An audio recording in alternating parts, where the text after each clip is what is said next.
pagdiriwang. Tawag sa ikakasal. Si Archie J. Mitcheller, 29 na taong gulang, nakatira sa Novaliches, Quezon City, ay ikakasal kay Alana Cria Kausing, 24 na taong gulang, nakatira sa Poblacion Sur, Tobias, Pomer, Antique, sa December 7, 2024, sa Nicolas D. Tolentino.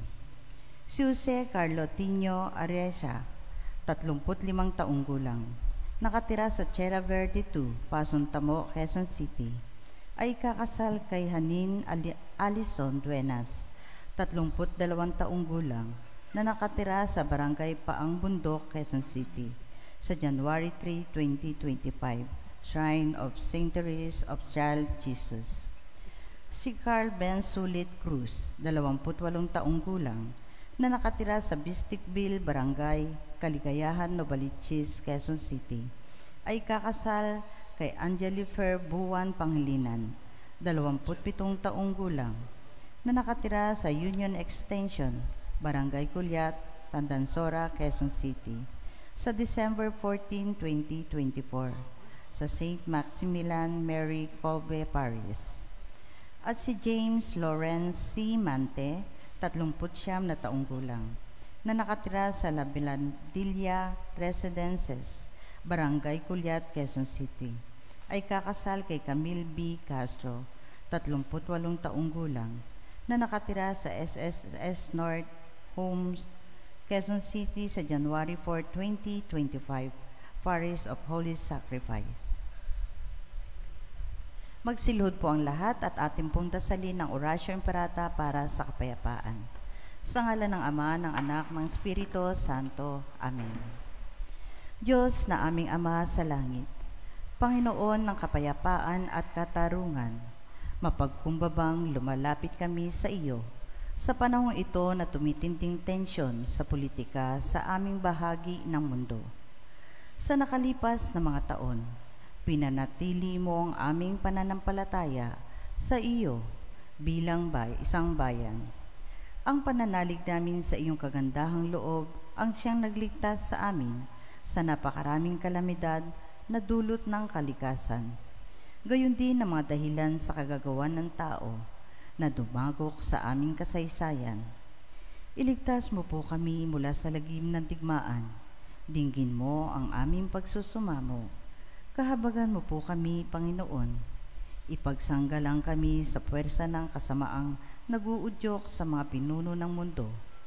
Naniniwala kami na hindi kami nakikipaglaban sa mga tao, kundi sa mga pinuno, sa mga makapangyarihan, sa mga tagapamahala ng kadilimang umiiral sa sanlibutan ito, sa mga hukbong espiritual ng kasamaan sa himpapawid.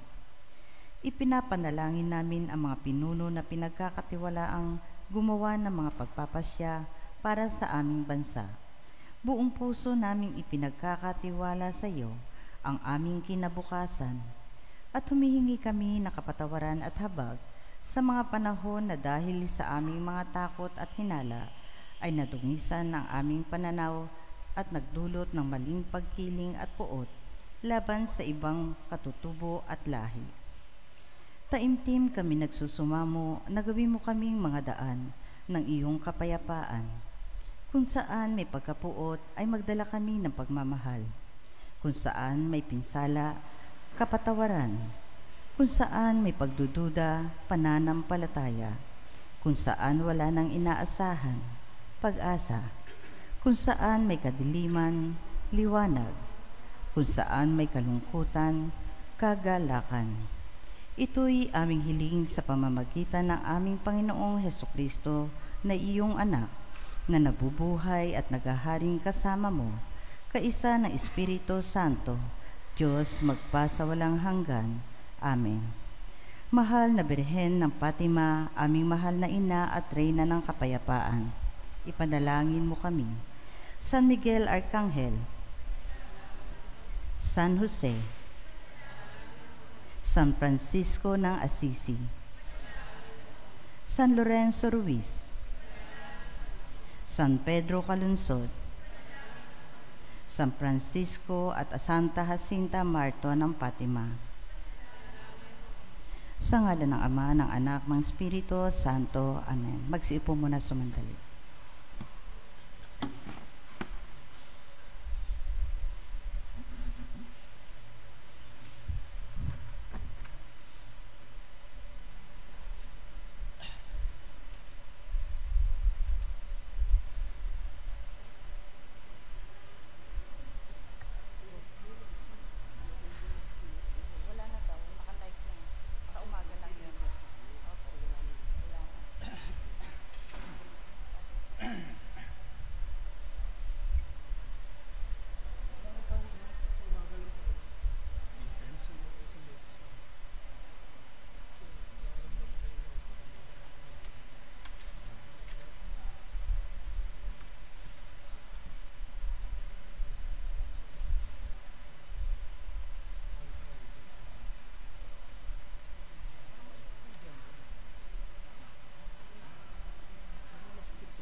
Muli po, isang mapagpalang hapon sa lahat. Ngayon ang unang linggo ng Adbyento, pambansang linggo ng AIDS. Ang ating tema sa banal na misa ngayon ay ang Adbyento, panahon at pagsibol ng pag-asa. Bagong taong muli ng simbahan. Ngayong Adbyento, habang ginugunita natin ang mawalhating pagdating ng Panginoon sa wakas ng panahon, at habang inihahanda natin ang ating mga puso para sa pagdiriwang ng Pasko ng pagsilang, isinasaisip rin natin ang pangkasalukuyan at palagiang pagdating ni Kristo sa ating buhay. Sa pamamagitan ng mga sakramento at gawang dakila sa simbahan. Sa misang ito, hilingin natin sa Panginoon na tayo'y maging laging handang tumanggap kay Jesus ng buong puso. Sa unang linggo ng Disyembre, ginugunita rin natin ang Pambansang Linggo ng AIDS. Ang simbahan ay nangunguna sa pakikipaglaban sa pagkalat ng AIDS, katuwang na maraming NGO at ng iba't ibang sangay ng pamahalaan. Sa kabila nito, kailangang dagdagan natin ang ating pakikilahok sa pagsugpo at pagkalat ng HIV or AIDS na patuloy na nagiging salot sa butasyon ng ating lipunan, ang pamilya. Alalahanin natin sa pagdiriwang ng Eukaristiyang ito ang kapatid nating may HIV or AIDS, 10 na mga tumutulong sa mga dinapuan ng sakit na ito. Magsitayo na po ang lahat at simulan na po natin ang ating banal na pagdiriwang.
Sa ngalan ng Ama at ng Anak at ng Espiritu Santo. Amen.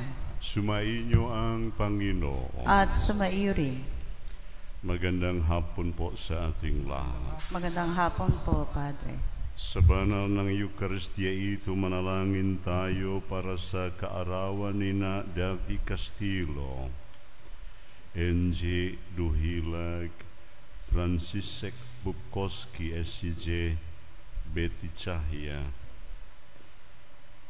Manalangin din tayo sa mga kaluluwa ni Jun Legaspi, Crescencia Macabuak, Victorino Vianzon, Ramon Valenzuela, Agnes Gutierrez at lahat mga kaluluwa sa purgatorio.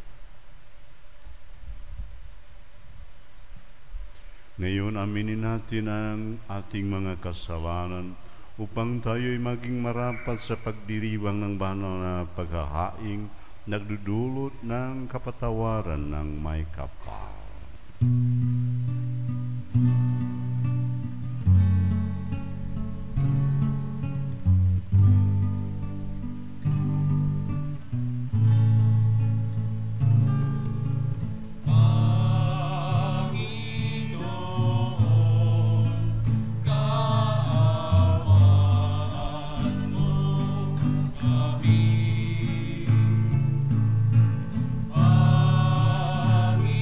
Panginoon,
Awahan tayo ng makapangyarihang Diyos.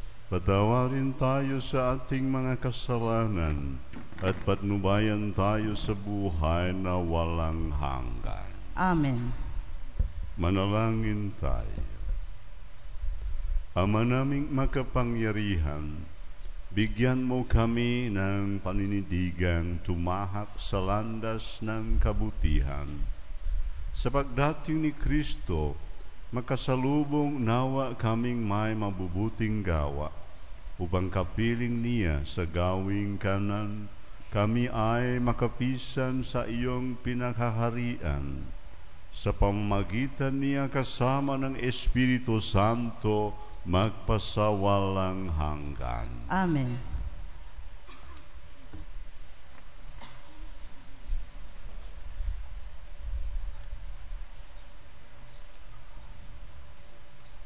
Sa loob ng maraming taon, mula pa ng panahon ni David, ang bayang Israel ay naghintay ng pagdating ng Mesiyas mula sa angkan ni David. Ayon sa pangako ng Diyos, ito ang pangakong nilalaman ng pambansang ito. Pagbasa mula sa aklat ni Propeta Jeremias. Sinabi ng Panginoon, dumarating na ang araw na tutuparin ko ang aking pangako sa Israel at sa Huda. At sa panahong iyon, pasisibulin ko ang matuwid na sanga ni David. Paiiralin niya ang katarungan at ang katwiran sa buong lupain. Sa mga araw ring iyon, maliligtas ang mga taga-Huda at mapayapang mamumuhay ang mga taga-Jerusalem, at sila'y tatawagin sa pangalang ito, ang Panginoon, ang ating katwiran. Ang salita ng Diyos. Salamat sa Diyos. Sa iyo ako'y tumatawag, poong Diyos na nagliligtas. Sa iyo ako'y tumatawag, poong Diyos na nagliligtas. Ang kalooban mo'y ituro, o Diyos. Ituro mo sana sa abang mong lingkod, ayon sa matuwid. Ako ay turuan. Ituro mo poon ang katotohanan, tagapagligtas ko na inaasahan. Sa iyo ako'y tumatawag, poong Diyos na nagliligtas. Mabuti ang poon at makatarungan sa mga salari, guro at patnubay. Sa mababang loob, siya yaong gabay at nagtuturo sa kanyang kalooban.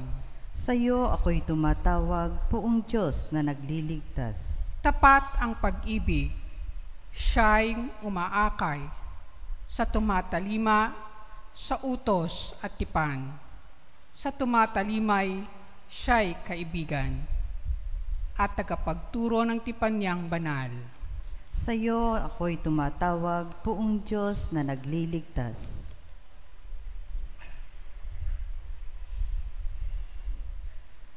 Matibay ang paniwala na nalalapit ng ikalawang pagdating ni Jesus, lalo na ang mga taga-Tesalonika. Ang gayong paniniwala ay may mga implikasyon ding moral, ayon kay San Pablo, sa sumusunod na magandang panalangin na babagay sa pagsisimula ng Adbyento. Pagbasa mula sa unang sulat ni Apostol San Pablo sa mga taga-Tesalonika. Mga kapatid, palaguin nawa at pag-alabin ng Panginoon ang inyong pag-ibig sa isa't isa at sa lahat ng tao, tulad ng pag-ibig namin sa inyo. Kung ito ang mangyayari, palalakasin niya ang inyong loob.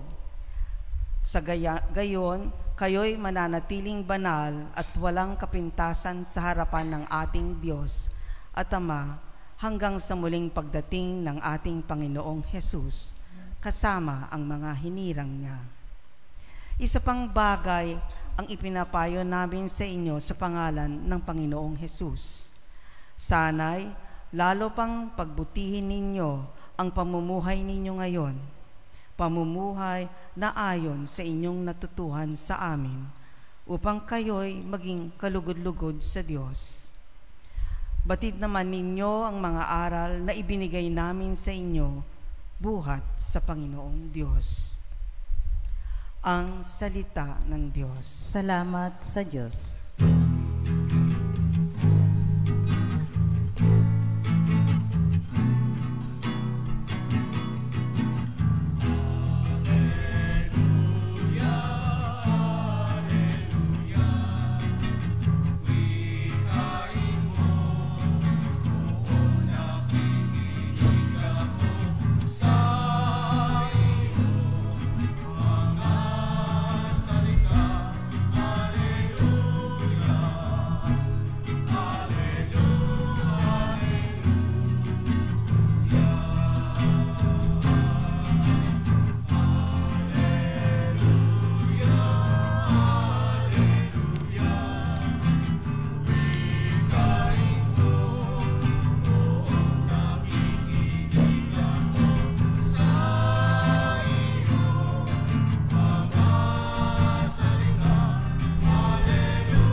Sumainyo ang Panginoon. At sumaiyo rin. Ang mabuting balita ng Panginoon ayon kay San Lucas. Papuri sa iyo, Panginoon. Noong panahong iyon, sinabi ni Jesus sa kanyang mga alagad, magkakaroon ng mga tanda sa araw, sa buwan, at sa mga bituin. Sa lupa, ang mga bansa ay masisindag at malilito dahil sa ugong at mga daluyong ng dagat. Ang mga tao himatayin sa takot dahil sa pag-iisip sa mga sakunang darating sa sanlibutan, sapagkat mayayanig at mawawala sa kanilang landas ang mga planeta at iba pang katulad nito na nasa kalawakan. Sa panahong iyon, ang anak ng tao makikita nilang dumarating na nasa alapaap. May dakilang kapangyarihan at malaking karangalan. Kapag nagsimula ng mangyari ang mga bagay na ito, mag-alala kayo sapagkat malapit na ang pagliligtas sa inyo. Mag-ingat kayo na huwag magumon sa katakawan at paglalasing at mabuhos ang inyong isip sa mga intindihin sa buhay na ito. Pagkaabutan kayo ng araw na yaon na hindi handa. Sapagkat darating iyon ng di inaasahan ng tao sa buong daigdig. Kaya maging handa kayo sa lahat ng oras. Lagi ninyong idalangin na makaroon kayo ng lakas upang makaligtas sa lahat ng mangyayaring ito at makaharap sa anak ng tao. Ang mabuting balita ng Panginoon. Pinupuri ka namin, Panginoong Hesukristo.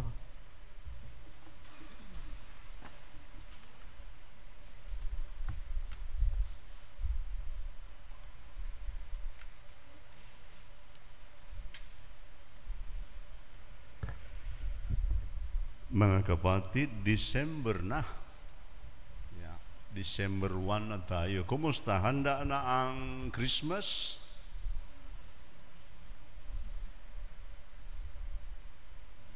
Handa na ang bagong damit, new cloth? Handa na para sa mga pagkain? Baka ang ibang may plano bumili ng bagong kotse, bagong bahay?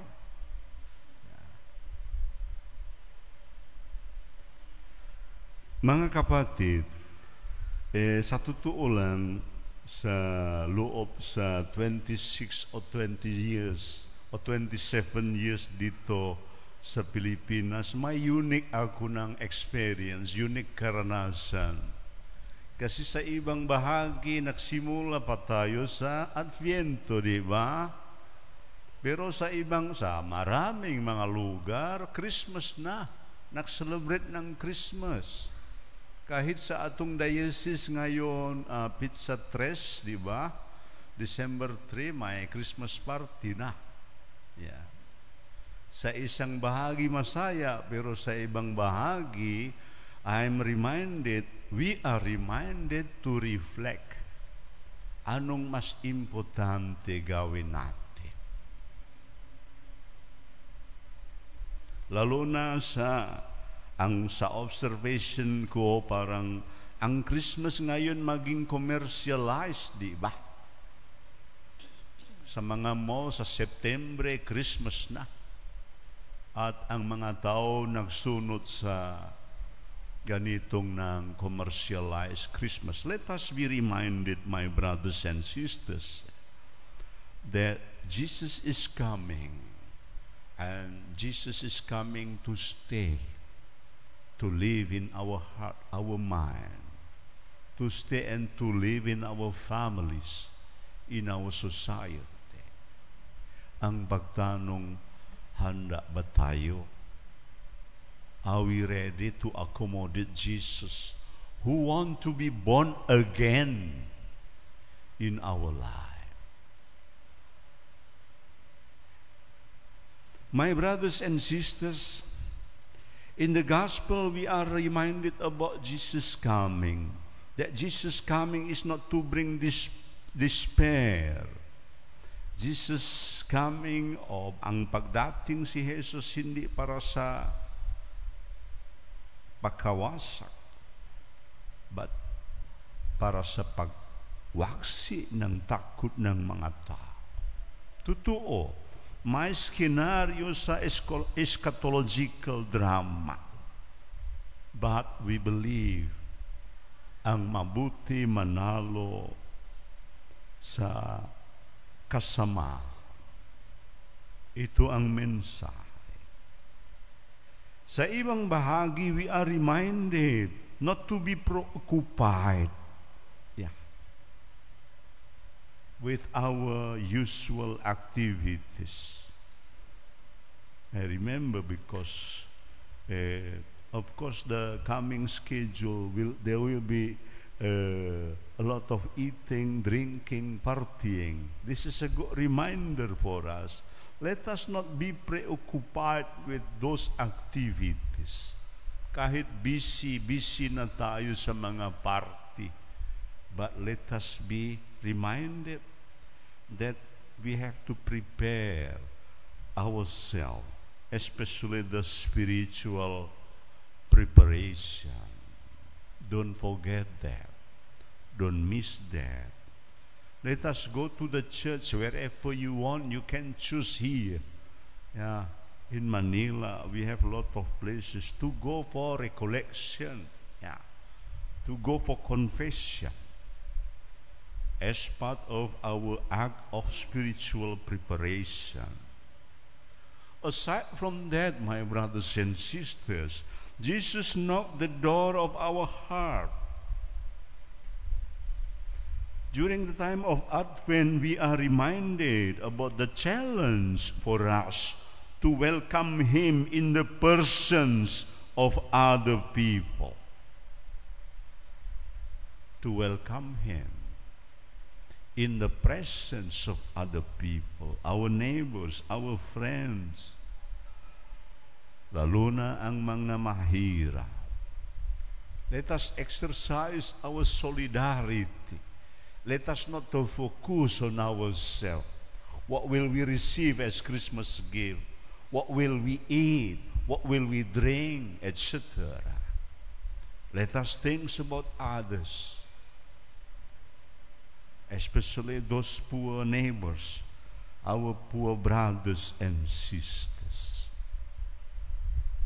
Jesus coming will liberate us from sin.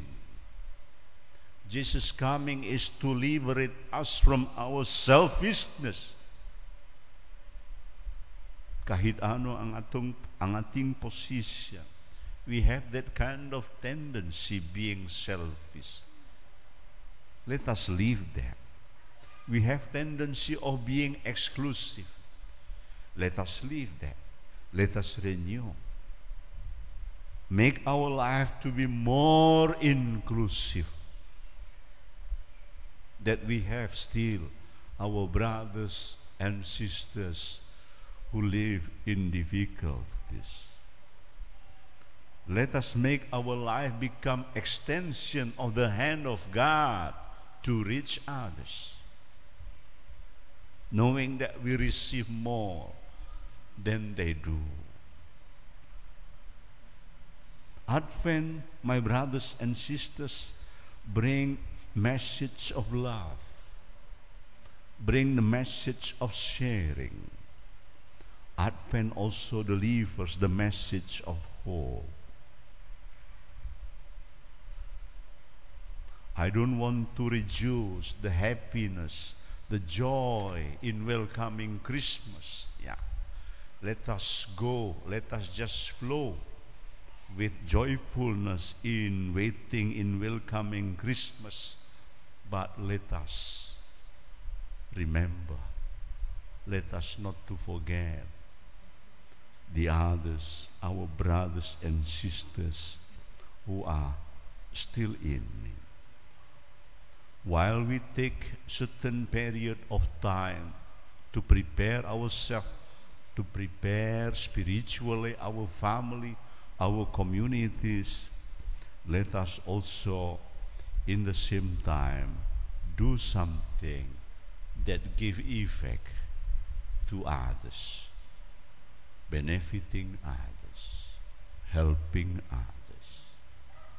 May the good Lord bless all of us. Amen.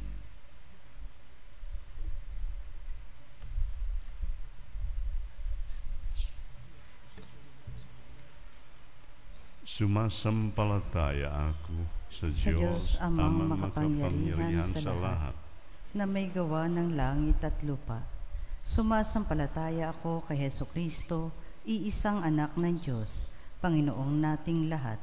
Nagkatawang tao siya, lalang ng Espiritu Santo. Ipinanganak ni Santa Mariang Birhen, pinagpakasakit ni Poncio Pilato, ipinako sa krus, namatay inilibing, nanaog sa kinaroroonan ng mga yumao, na may ikatlong araw na buhay na magmuli, umakyat sa langit, naluluklok sa kanan ng Diyos, amang makapangyarihan sa lahat. Doong magmumulang paririto at huhukom sa nangangabuhay at nangamatay na tao. Sumasampalatay naman ako sa Diyos Espiritu Santo, sa banal na simbahang Katolika, sa kasamahan ng mga banal, sa kapatawaran ng mga kasalanan, sa pagkabuhay ng muli ng matay na tao, at sa buhay na walang hanggan. Amen. Ipinaalaala na sa atin ngayon ng salita ng Diyos ang pagdating ni Kristo bilang ating hukom at kung paano tayo dapat maghanda sa pagharap sa Kanya. Buong kababaang loob nating ipanalangin ang biyayang pagsalubong sa Kanya ng may malinis na kalooban at magpakumbabang pananalig. Panginoon, pabanalin mo kami. Panginoon, pabanalin mo kami. Para sa simbahan, manatili nawa siyang isang mabisang paalaala sa buong mundo na ang Panginoon ay patuloy na dumarating sa katauhan ng lahat na humihingi sa atin ng tulong. Manalangin tayo. Panginoon, pabanalin mo kami.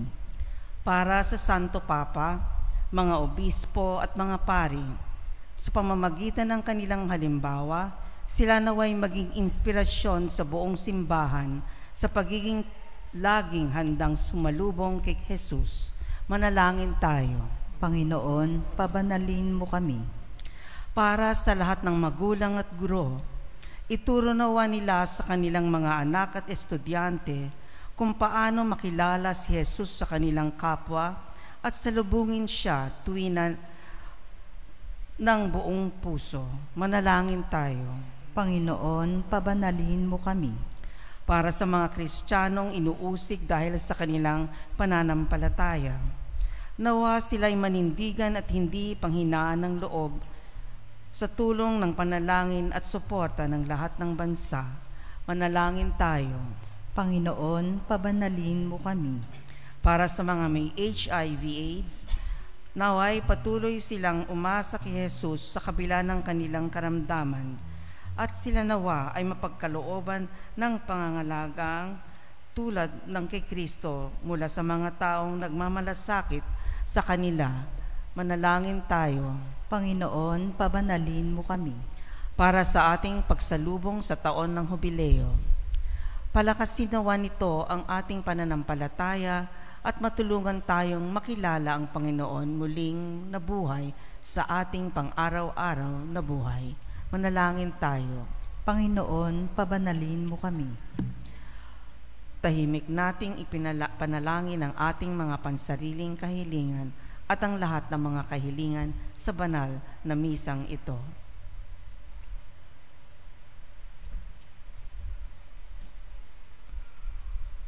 Manalangin tayo. Panginoon, pabanalin mo kami.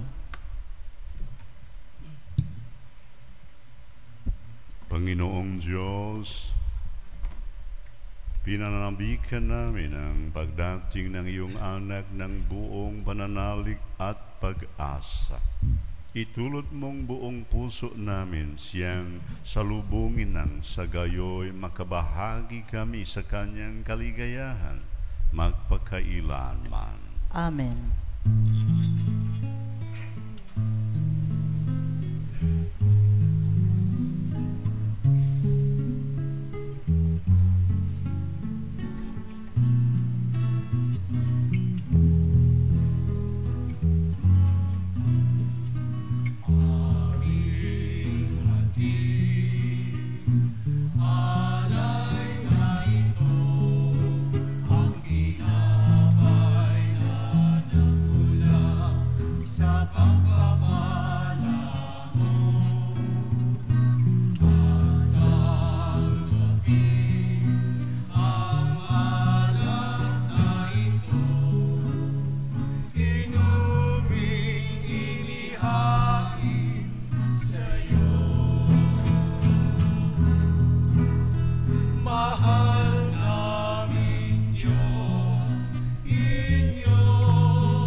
Manalangin tayo mga kapatid upang ang paghahain natin ay kalugdan ng Diyos amang makapangyarihan. Tanggapin nawa ng Panginoon itong paghahain sa iyong mga kamay, sa kapurihan niya at karangalan, sa ating kapakinabangan at sa buong sambayanang banal. Ama naming lumikha, tanggapin mo ang aming mga alay na ikaw rin ang nagbigay. Magdulot nawa ito ng gantimpalang kaligtasan na ngayon pa man ay amin ng pinakinabangan. Sa pamamagitan ni Hesu Kristo kasama ng Espiritu Santo, magpasawalang hanggan. Amen.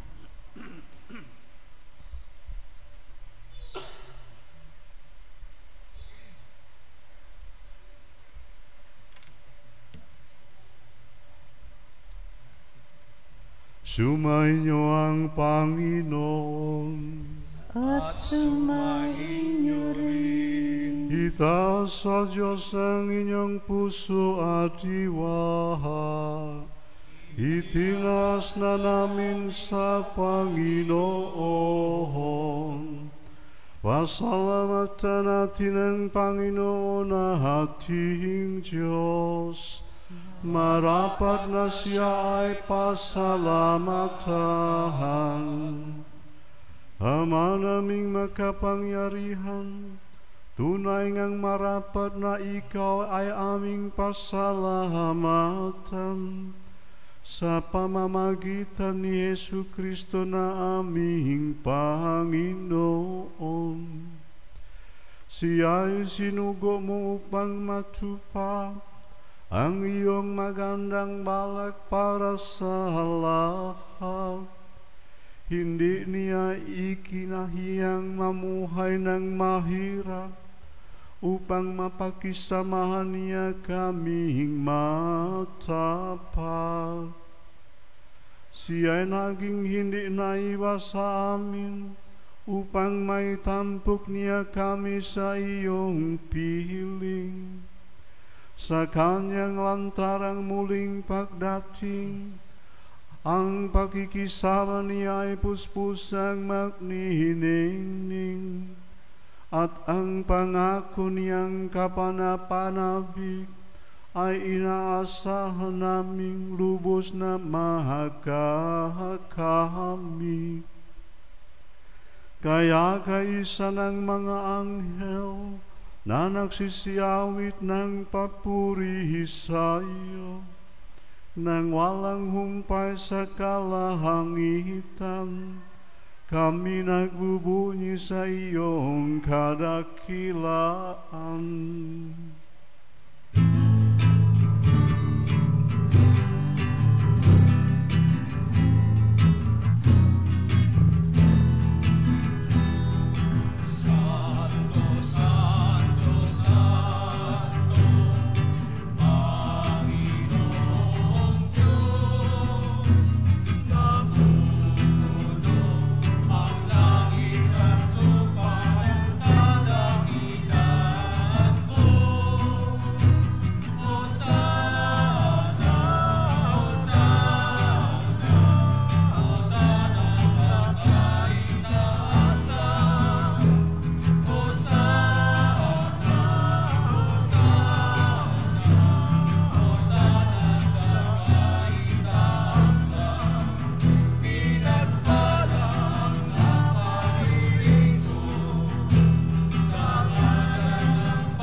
Ama naming banal, ikaw ang bukal ng tanang kabanalan, kaya't sa pamamagitan ng iyong Espiritu, gawin mong banal ang kaloob na ito, upang para sa amin maging katawan at dugo ng aming Panginoong Hesu Kristo. Bago niya pinagtiis ang kusang loob na maging handog, hinawagan niya ang tinapay, pinasalamatan kaniya, pinaghati-hati niya iyon, iniabot sa kanyang mga alagad at sinabi, "Tanggapin ninyong lahat ito at kanin, ito ang aking katawan na ihahandog para sa inyo."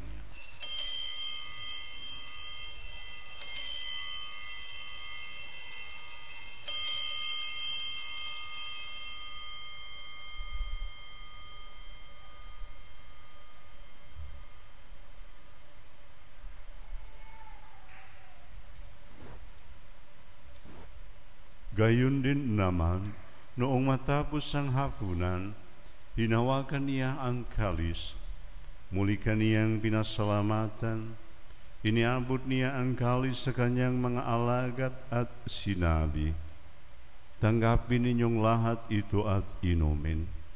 Ito ang kalis ng aking dugo, ng bago at walang hanggang tipan. Ang aking dugo na ibubuhos para sa inyo at para sa lahat, sa ikapagpapatawad ng mga kasalanan. Gawin ninyo ito sa pag-alala sa akin."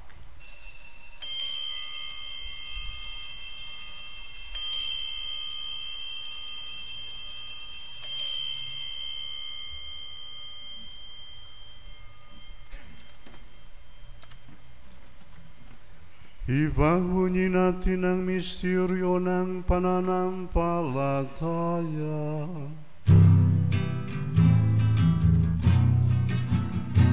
Sa krus mo at pagkabuhay, daming kalubos mong tunay. Oo, Jesus, na naming mahal, inikas mo kami tanan. Oo, Jesus, na naming mahal, ngayon at pagpapailanman. Ama, ginagawa namin ngayon ang pag-alala sa pagkamatay at muling pagkabuhay ng iyong anak. Kaya't iniaalay namin sa iyo ang tinapay na nagbibigay buhay at ang kalis na nakakaloob ng kaligtasan. Kami nagpapasalamat dahil kami iyong minarapat na tumayo sa harap mo para maglingkod sa iyo. Isinasamo namin kaming magsasalo-salo sa katawan at dugo ni Kristo ay mabuklod sa pagkakaisa sa pamamagitan ng Espiritu Santo. Ama, lingapin mo ang iyong simbahang laganap sa buong daigdig. Puspusin mo kami sa pag-ibig kaisa ni Francisco na aming Santo Papa at ni Roberto na aming obispo at ng tanang kaparian. Alalahanin mo rin ang mga kapatid naming nahimlay nang may pag-asang sila'y muling mabubuhay. Gayon din ang lahat ng mga pumanaw. Kaawaan mo sila at patuluyin sa iyong kaliwanagan. Kaawaan mo at paghindapatin kaming lahat na makasalo sa iyong buhay na walang wakas. Kaisa ng mahal na Birheng Maria na Ina ng Diyos, kaisa ng mga apostol at ng lahat ng mga banal na namuhay dito sa daigdig ng kalugot-lugot sa iyo, maipagdiwang nawa naming ang pagpupuri sa ikararangal mo sa pamamagitan ng iyong anak na aming Panginoong Jesucristo. Sa pamamagitan ni Kristo kasama niya at sa Kanya, ang lahat ng parangal at papuri ay sa iyo. Diyos amang makapangyarihan, kasama ng Espiritu Santo, magpasawalang hanggan.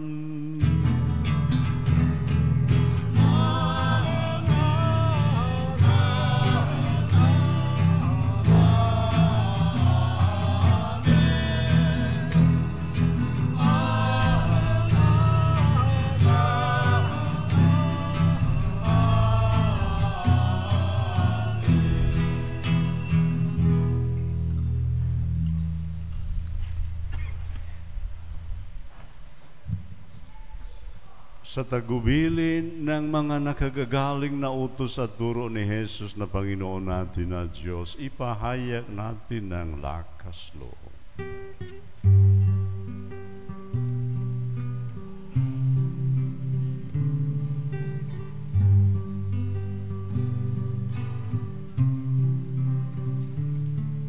Ama namin,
Inihiling naming kami iadya sa lahat ng masama, pagkalooban ng kapayapaan araw-araw, iligtas sa kasalanan at ilayo sa lahat ng kapahamakan. Samantalang aming pinananabikan ang dakilang araw ng pagpapahayag ng tagapagligtas naming si Hesu Kristo. Sapagkat iyo ang kaharian at ang kapangyarihan at ang kapurihan magpakailanman. Panginoong Hesu Kristo, sinabi mo sa iyong mga apostol, ang kapayapaan ang iniiwan ko sa inyo. Ang aking kapayapaan ang ibinibigay ko sa inyo. Tunghayan mo ang aming pananampalataya at huwag ang aming pagkakasala. Pagkalooban mo kami ng kapayapaan at pagkakaisa ayon sa iyong kalooban, kasama ng Espiritu Santo magpasawalang hanggan. Amen. Ang kapayapaan ng Panginoon ay laging sumain. At sumaiyo rin. Magbigayan tayo ng kapayapaan sa isa't isa.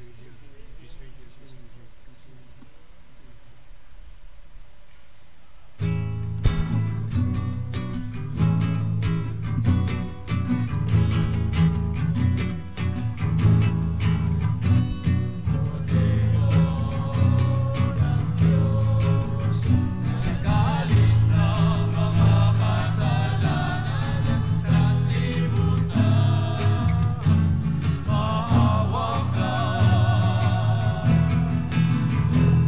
Kordero ng Diyos, na nagalis ng mga kasalanan ng sanlibutan, maawa ka.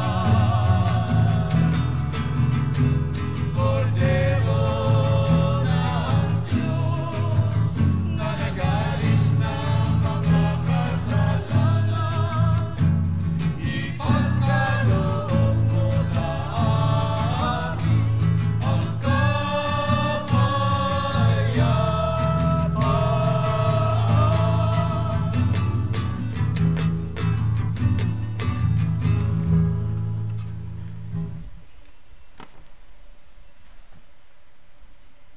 Ito ang kordero ng Diyos. Ito ang nag-aalis ng kasalanan ng sanlibutan. Mapalad ang mga inaanyayahan sa kanyang piging. Panginoon, hindi ako karapat-dapat na magpatuloy sa iyo, ngunit sa isang salita mo lamang ay gagaling na ako.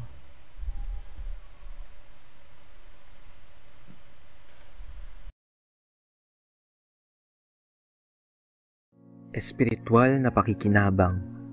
O Jesus ko, naniniwala ako na ikaw ay tunay na naririyan sa banal na sakramento.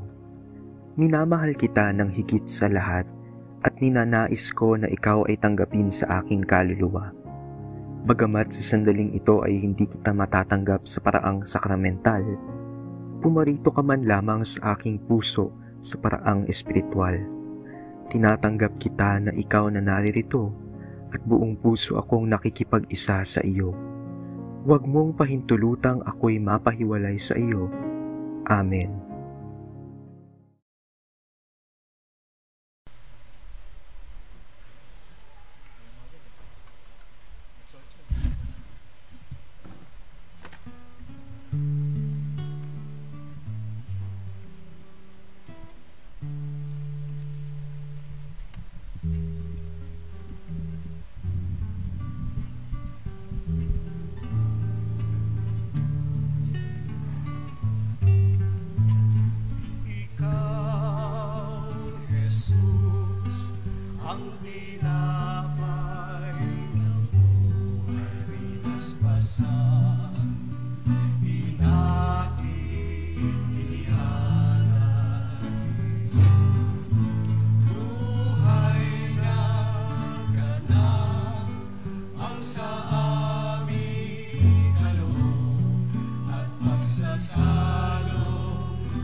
pagsasalon walang hanggan.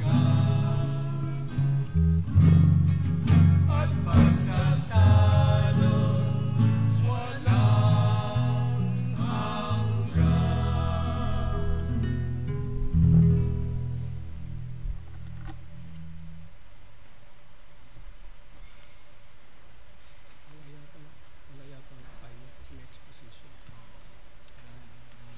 Manalangin tayo.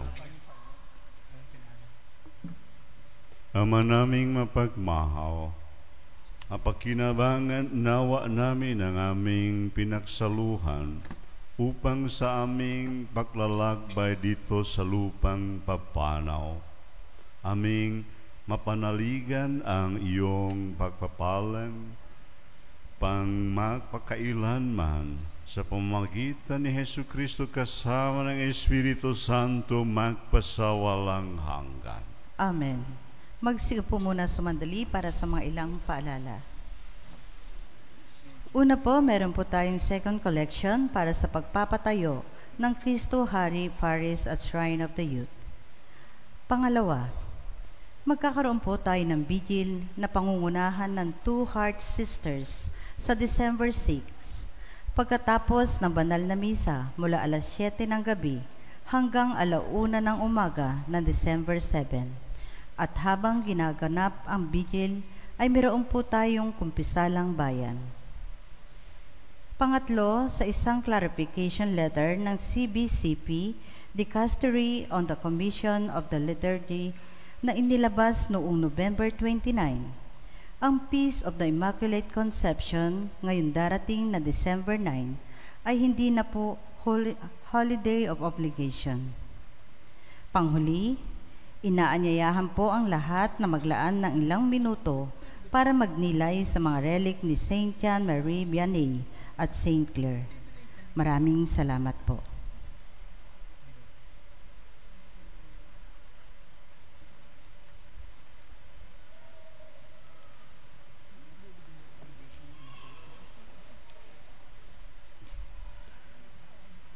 Sumainyo ang Panginoon. At sumaiyo rin. Magpalain nawa kayo ng makapangyarihang Diyos, Ama, Anak at Espiritu Santo. Amen. Pumayo kayo upang ibigin at paglingkuran ang parating na Panginoon. Salamat sa Diyos.